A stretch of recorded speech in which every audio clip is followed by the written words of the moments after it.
Hi moms, if you're looking to sell your engagement jewelry, Worthy is the perfect option. With over 45,000 satisfied customers, Worthy is the most trusted name in the business. Would I bring you anything less? Worthy offers competitive auctions and gets you the best deal possible on your jewelry. Plus, I've connected with Worthy on a special bonus offer for the Moms Moving On community. A $100 Amazon gift card when your jewelry sells for over $1,500. Ready to move on from that engagement ring? Get started today at worthy.com/moms. That's worthy.com/moms for the special bonus offer.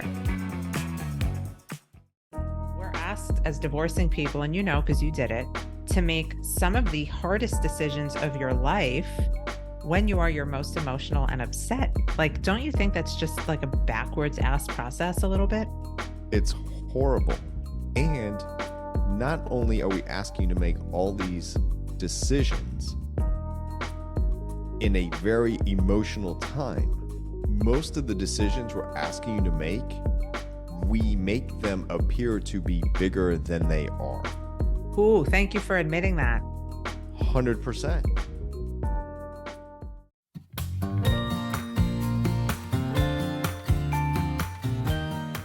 Welcome back, everybody, to another episode of Moms Moving On. I have my friend Seth Nelson on with me today. He's the founding attorney and managing partner at NLG Divorce and Family Law. He's a Tampa-based family lawyer known for devising creative solutions to difficult problems. He's been through a divorce and he has a young child. And as difficult as the divorce process can be, he says that when kids are involved, he can help things get better. And I truly believe that. But we're going to talk about something a little different today. We're not going to talk about the kids per se, but we're going to talk about life behind the scenes as the managing partner of a family law firm and all the shit that goes down. Seth, thank you so much for being here. Thanks for having me back. I'm so excited to see you. Congratulations on the success of your book and coming out in paperback now. It's all happening. That's awesome. Thank you. I appreciate that. And I love that you're back because our last conversation was, very insightful and structured and tailored. And now I just want to know, I am at a place in my life where after seeing what I've seen with clients, I can imagine you play referee more than you don't. And so I want to hear like maybe what not to do from your perspective on getting divorced for our listeners. Well, let's talk about one thing that comes up all the time is, let's say you're already divorced and you're dating somebody new, and that person's going to be a step parent or they're going to be involved in your kids' lives. What does that? Okay, we're coming in hot here, huh? Yeah, we're going right right to at that. it. Okay. Right at it. Okay. Because you never know who's going to come into your children's lives. Now, I have a view on this. You can't have too many people that love your kid. So right away, you'll think that person might be bad or the enemy or trying to fill your shoes. But you have to, one, give them the benefit of the doubt. And if you are the former spouse and you're going to start bringing someone around the children, I think it's nice to send a text or give a call. Hey, you're going to start hearing this person's name. This is who it is. It is 100%. That's the Menchie thing to do, right? But most people take the stance of like, I don't owe them anything. And so how do you help your clients see that from the child's perspective? That's right. And you don't owe them anything. You're not required to do anything. A court's not going to say you have to tell them when you're going to start dating someone. So this is just practical advice so you don't have to hire guys like me. So save some money. Send a nice text and say, I just want to keep you informed. I started seeing someone. I'm going to start bringing them around the children. If you hear this name, that's who they're referring to. Okay. And I find with my clients, and I work 95% with women, it's they're the ones fighting for something added to the parenting plan, that there needs to be a period of time before the children can meet the other person. And so many times the client of mine who's fighting hardest to have this put into the parenting plan ends up meeting somebody before their ex even does. And now they're, they found the love of their lives and they want to know if this love can withstand the children. And now they've buried themselves with this clause in their parenting plan. How do you feel about people adding this to their plans? Really? Because I have my own thoughts. It's a terrible, terrible provision. That's my view. And I see the concept is good. The Hmm. concept is, look, we don't want people coming in and out of our children's lives. We want to make sure this is a stable, healthy relationship that you want to have a long term before you introduce them. All of that is great, but enforcing it in a legal sense is really hard. Like when it says you have to be dating for 6 months before you introduce the children. When did you start dating? How am I Right. going Do to we get prove like an six official months? start date? Right. Yeah, Do we clock exactly. in? Um, Exactly. and so, when I ask my clients, because I never tell them put that in or don't put that in, I say why? Why do you feel you need to know that person is, or why do you feel that 6 months is okay? And it often really just comes out, it's hard for a mom to give up that control and not knowing who's coming in and out of the child's life, like you said. And then I say, well, what is that 6 months going to give you that you can't get in, let's say, 3 months? Are you going to be more comfortable with it after 6 months? And I think there's a lot more awareness of the why behind wanting to add that in. But I mean, is it even really enforceable? Like if somebody doesn't have the conversation, or is it worth going to court and spending thousands of dollars to say this person didn't ask me first? My answer to that would be no, I don't think it's No, worth it. no, of But course I not. do have some tidbits that I think are helpful. So you are now dating someone, you have a new man in your life.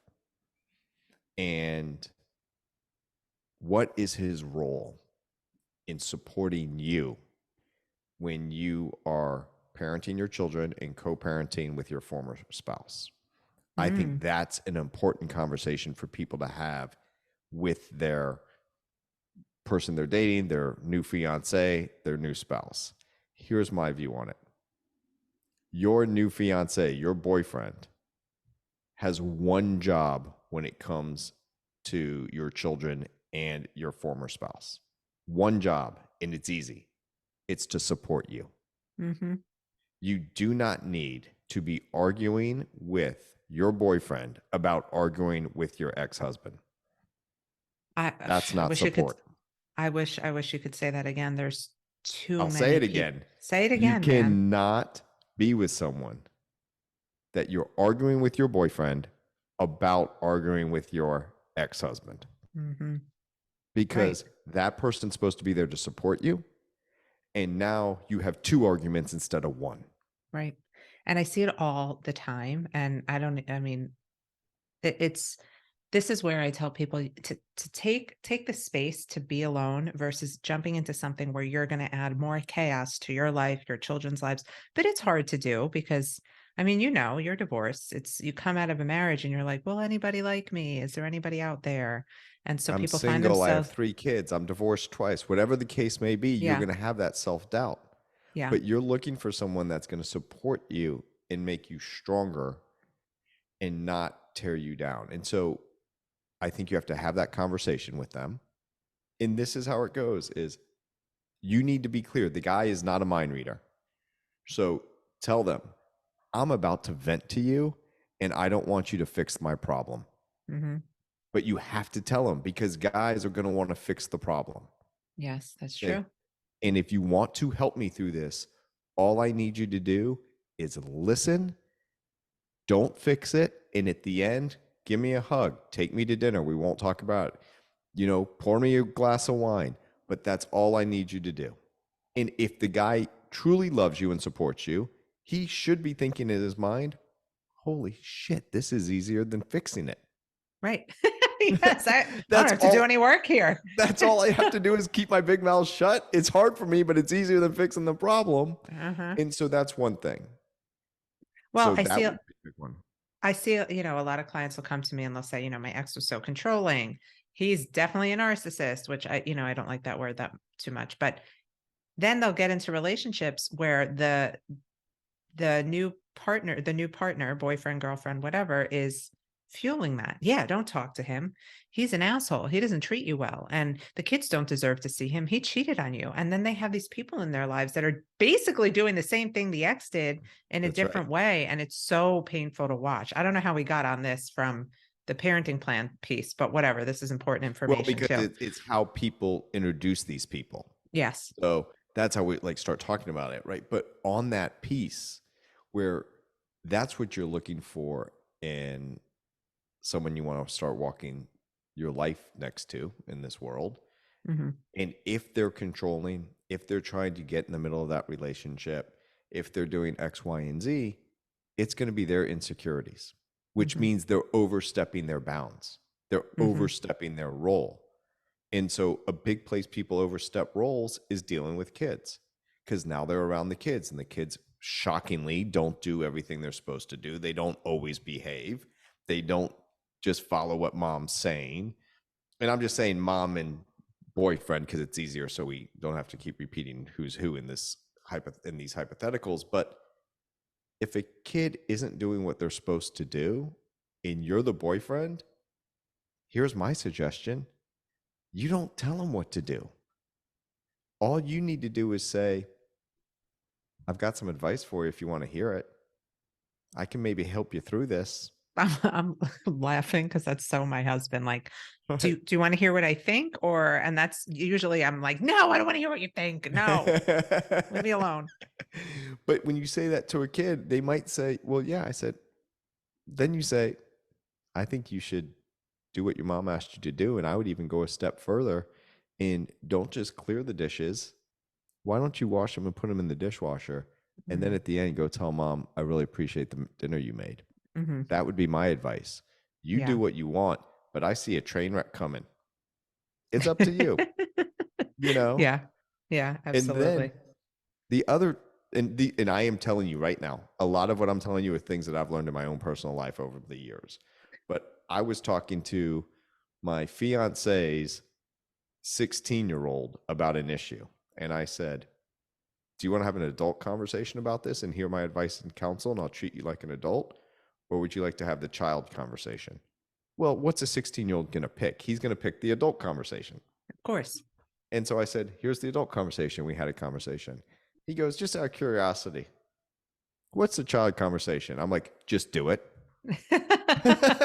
Like, I said, but you're not 5 years old, Right. So use Right. your brain. Right. So Okay, so let's go back to the ridiculousness of what you get to witness day in and day out. Lucky you. What are some other things you see and you're just like, oh God, this is not going to be good? having arguments over physical items that Okay. cost less than my attorney's fees to argue about them. Okay, such as. You're arguing over the yard equipment. You are literally moving into a condo. You will not need the yard equipment. That's so funny. Yes. Okay. That's a good point. Well, and But it all, you do not want her to have it, or her new boyfriend to have it, or her aunt and uncle or parents to have it. You just don't want her to have it. right. And that's the problem. It's a pride thing, right? Like, why should she have my yard equipment? She's, getting the house and half my IRA, like why should she have it? It's like a principle thing. And like I always like to say, there's definitely no principle in co-parenting and divorce, but who am I? So And how do you help? I have Yeah. my principal speech. Which is? If someone says it's the principle of the matter, I will tell them directly, I am not going to ask you to change your mind on this, because it's your principles. It's the core of who you are. And if that's your core, it's a fool's errand for me to try to change it. But I have a question for you. If it's the principle of the matter, it's the core of who you are, you know it's the right thing. Yeah. Why are you going to give me a lot of money to go in front of a governmental employee to Uh-huh. convince that governmental employee to tell you that your principles are right? And that governmental employee happens to be a judge. So do you That's care so good. that a governmental employee agrees with your principles? And if the answer is yes, they're not really your principles. You're doing this for another reason. But if they do agree, you're going to say, look, I was right. If they don't agree, you're not going to self-evaluate your principles. You're Right. going to say they got it wrong. Mm-hmm. So what are we doing here? And by the way, sign this document that says I'm advising you not to pay me a lot of money to go to court to argue over your principles. And thank you for paying for my son's college education. That's terrible, but it's true. It's so true. But sometimes you have to put it in those very frank terms so they understand where their money is going Right. as And thank opposed God, to their children. but thank God they have someone like you, because the majority of lawyers don't are not steering anybody away from any argument, because another argument means more money. And that's what's so unfair. But I mean, I think in general, not that, life is fair or anything, but we're asked as divorcing people, and because you did it, to make some of the hardest decisions of your life when you are your most emotional and upset. Like, don't you think that's just like a backwards ass process a little bit? It's horrible. And not only are we asking you to make all these decisions in a very emotional time, most of the decisions we're asking you to make, we make them appear to be bigger than they are. Ooh, thank you for admitting that. 100%. Wow. When you were married, did you ever once sit down and look at a calendar and figure out when you're going to have your children? Not once. You Not might a have looked single at time. a calendar to figure out when you can get a babysitter so you don't have your children. Oh my God, you are so right. So Never. why do we do this? How do we change Be- this? we do it because the law requires us to have a parenting plan, and Yeah. that requires a schedule. And now you get everyone focused on the schedule, and people will tell me all the time, I want 50-50. Hmm. And I say, no, you don't. And they're like, what are you talking about? Yes, I do. I said, so I'll give you a 50-50 plan. You have a 10-year-old. You have 8 years left. You want a 50-50 plan, right? Right. Okay, so you're good with any 50-50 plan I come up with, right? Right. I said, okay, here we go. Mom gets the next 4 years. You get 14 to 18. It's 50-50.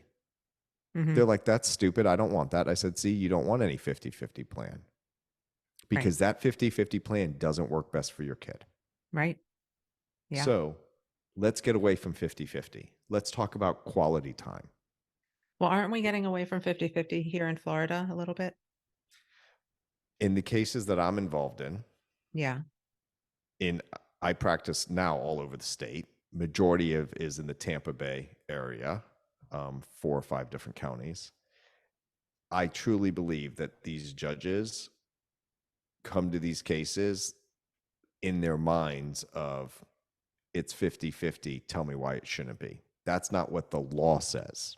Right. The law says in Florida, there's 20 different categories that you look at and determine what the plan should be. And And the it's law gives them no guidance on which factor they should weigh more or less. right. And I think it's, lawyers are put in a difficult position because, yes, they do the amazing work of legally separating two people, divorcing two people who no longer want to be married. But, you know, I don't know. Correct me if I'm wrong, but when you were in law school, was there any education around what's best for kids at every age in the divorce process or adverse childhood experiences? There wasn't, right? Zero, zero, zero. And that goes to your point, what we were talking about. We make you look at these things and we are arguing about stuff in the most vulnerable positions, right? The plan isn't the most important thing. The plan is not the most important thing in your kids' lives. No. The most important thing in your kids' lives is that their parents aren't in conflict.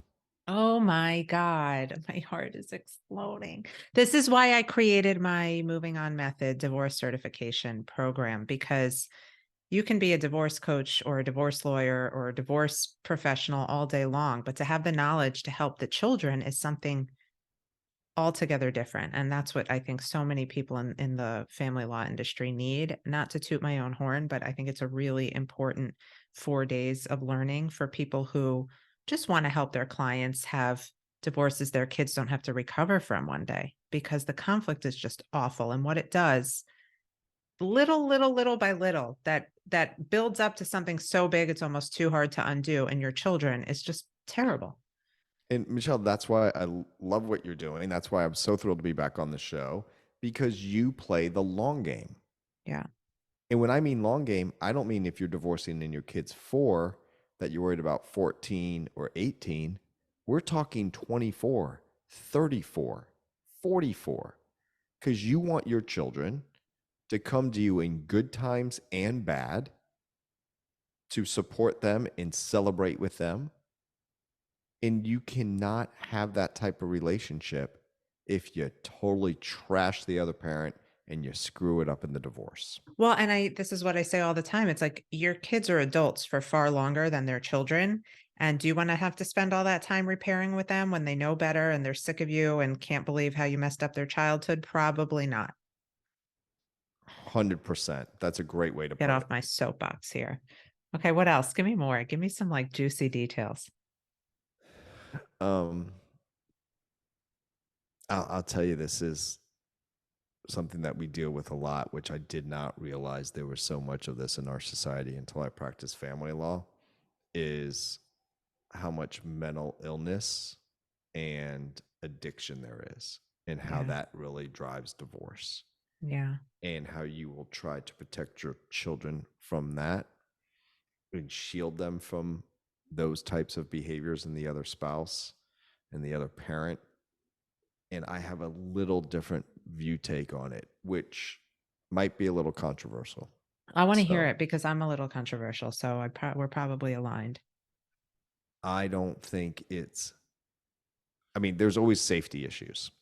So if you have a parent who is an alcoholic and has DUIs, and yes, absolutely do what you got to do. Make sure that they're not driving while intoxicated. Okay. Um, I think it's really important to, in a healthy way, teach children how to, in essence, manage the situation that they're in at whatever level they can manage it when they're dealing with a parent with mental health issues or with And alcohol issues. when you say mental health issues, I want you to clarify because everybody listening to this is saying, "Oh yeah, my ex is a narcissist." What do you mean That's a by great mental point. health issues? If they're bipolar and they should be on medication, Clinically diagnosed, not we think he 100%. is bipolar. That's right. That's right. Clinically diagnosed. And it's okay if you're listening to the show saying, well, my husband's a narcissist, but he's not clinically diagnosed because he won't go. Well, you can still teach your child how to deal with difficult people, because your child's going to deal with difficult people throughout their lives, whether they're related to them or not. My heart is So smiling. I love being on your show. I always love chatting with you. So we've done other couple shows together. It's always great catching up. Now, here's something in Florida that people should know. In a parenting plan, it is required by law that either parent is allowed to take a child to see a mental health professional. This is And you new. do This not is need to new. have permission from the This other is parent. progress in the state of Florida, everybody. Yeah, this is huge. And I think thank God, because you know what? Our kids in these times need it and they need one person advocating for their mental health. That's right. And so if your other spouse does not agree, the statute says you're allowed to do it. It should be in your parenting plan. A judge should not sign off on that parenting plan unless it's in there. And the point of that is give your kid an outlet. Give your kid somebody to talk to for that hour a week or every 2 weeks or 3 weeks or once a month, when it's all about them, with someone who doesn't have the agenda. Because as a parent, I have an agenda. Yeah. Even if Whether you you say like you it or don't, not, you do. Yeah. you Yeah, do. that's true. It's either that maybe your agenda is that you want your kid to be the best person they can be, but you're going to influence that, Mhm. right? So give them the outlet, make sure it works. You can inform the other parent, and you can tell the kid, I'm not going to ask. This is your time. If you want me there, I'm happy to go. If you want me to talk to them, I'm happy to be supportive, but this is your time. Now, I'm giving broad generalizations. It's different than with a 10-year-old or a 7-year-old than it is with a 15-year-old. Mhm. So It's you true. gotta work that out. So Okay. that would be another big one, is a lot of mental health and alcohol addiction. And when it comes to alcohol addiction, I empathize because it's scary enough to hand your children over to somebody you no longer trust or love or like, and you won't have control over, blah, blah, blah. But when there's that added piece, I mean, seek any and all help that you can to ensure that your children are safe. Even if someone's gaslighting you and telling you you're crazy, go with your gut there. I And I have will one, tell you, yeah, SoberLink is they're our sponsor. amazing. Oh, they are. They sponsor Yeah. my show too. So Okay, I was awesome. about to do that disclaimer. They do an amazing job because it's independent, real time, third party verification. I have used them in cases that where my client was an alcoholic, but it Mhm. kept my client on the straight and narrow Mhm. because they had to blow all the time. Mhm. I've had it where my client was accused of being an alcoholic and looked me dead in the eye and said, I am not. And I said, okay, will you not drink for 6 months straight, 6 months straight to see your kids? The client said, absolutely. Not like no hesitation. And literally, we ordered SoberLink, wasn't required, not court ordered. And 6 months straight, by the time we got to mediation and they said, oh, has a drinking problem. I'm like, here's 6 months of past test. It's Just went away. magic. It really is. It's a level of accountability that Yep. you have to be so grateful for in these situations. I have one last question for you. The term parental alienation, from a lawyer's perspective, can you speak on that a little bit? It's just like narcissist. It is literally a diagnosis.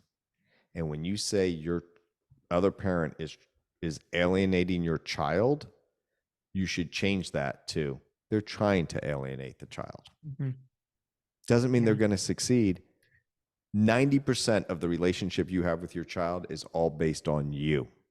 Yes. And I always tell people just because somebody says something doesn't make it true. Children do not go based off of what they're told. They don't listen. Kids don't listen. They go by how they Exactly. feel. And if dad's saying mom's not good, but the kids feel safe, secure, and warm with mom, where are they going to lean towards? And Mom. where and they're going to figure it out, and they're going to figure it out when they're 2018. They figure it out sooner than you think. I figured it out at 13, my friend. I was a There you savvy go. one. There you go. Yep. Yep. And it's one thing I can hang my hat on and put money on that your kids will always know who's who and what's what. It's a given. But how does the court look at parental alienation these days? It's like the term And narcissist. It gets okay, thrown around overused. so often, it's Yeah. overused. So I don't talk in court on broad brushstrokes because the court's heard it all before. Hmm. I give very specific details and explain the story about what happened on stuff I can prove and Well, then good how for it you. impacts the kids. Yeah. You always have to have that connection. Your ex might be doing a ton of stupid stuff. It might have no impact on your kids because they're figuring it out already.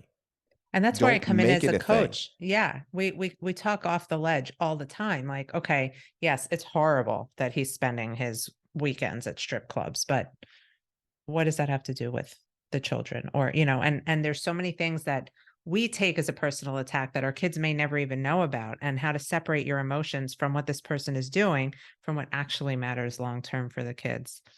Yeah, well, you just about covered, and I think you said all the right things. Did you say it on purpose, or are we just like we're on the same page here? We've always been on the same page because we care about kids and we see it that the fighting isn't necessarily what you're fighting for isn't necessarily the most important thing. Sometimes not having the fight is more important. And people don't see it because they feel like they're being attacked and they need to fight back. And I just say lower your expectations. You Yeah. get people get upset because their expectations aren't met. If you go out to a fine restaurant, call it a steakhouse, okay? And your steak comes out in 90 seconds, you're going to be like, what is going on here? If it takes 10 minutes and you have appetizers or, no problem. You're in fast food and your food takes 10, 15, 20 minutes to come out, there's a problem Right. because your expectations are different. Right. And so And you this tell is me all these bad things about your spouse, then he does something stupid and you're upset. And I'm like, why are you upset? right. Your expectations are too high. This is where I feel bad for you guys in the family law industry, because us as coaches, so at least my coaches and myself, we help. Part of the initial process is modifying and managing expectations. Like, what are you expecting? And what has history shown us with this person, right? Like, we're our expectations are our problem. I believe Right. expectation is the root of all heartache, as Shakespeare once said. But it's so hard for you guys. I mean, you can't play therapist, you can't be a coach, you can only follow the law. So I give you a lot of credit. And this episode was no means, made to feel lawyers made to make lawyers feel bad about fighting the good fight. You got to fight sometimes. You got to Oh, do what you got to do. But Michelle, I have all these conversations we had today with my clients. This is how I practice law. I'm an attorney and counsel at law. The attorney part, you want to go to court, we got to do depositions. We like game on. Let's go. I'll bring it. Okay. The counselor at law part is helping people through the process, trying to figure out what's really important, looking for solutions to problems, landing a turbulent plane, don't crash it, come in as smooth as we can. That's the attorney counsel at law part, or the counsel at law part, where the attorney part is game on. Let's go. Yeah, well, I love that you bring both, and I'm so glad you were on here with us again. Let's have a date every year, same time. Works for me, works for you. Great, good I'm chat. in. Where can everyone find you guys? You have to check out his podcast. It's called How to Split a Toaster, and it's the funniest name of any podcast I've ever been on, and it's entertaining too. But aside from the podcast, where else can people find you? You can Google how to split a toaster. We will come up. So listen to the podcast, enjoy, write your questions. We love listener questions.